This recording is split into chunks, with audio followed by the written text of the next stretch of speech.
तर अमेरिका आणि इराण शांती कराराची 3 टप्प्यात अंमलबजावणी होणार आहे। नौदल कोंडी संपणार आहे, हॉर्मुझची सामुद्रधुनी खुली होणार आहे। पहिल्या 30 दिवसात इराणवरील निर्बंध हटवले जातील। पहिल्या 30 दिवसात $12 बिलियन इराणला मिळतील। तर 60 दिवसांच्या टप्प्यात अणु कार्यक्रमावर चर्चा होईल आणि त्यानंतर उर्वरित रक्कमही इराणला दिली जाईल।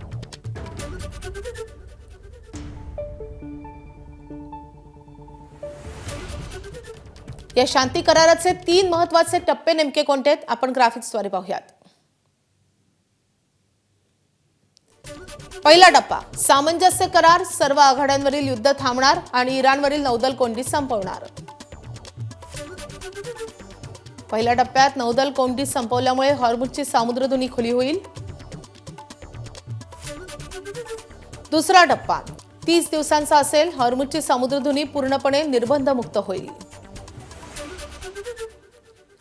तर दुसऱ्या टप्प्यात इराणला $24 बिलियन पैकी $12 अब्ज दिले जातील।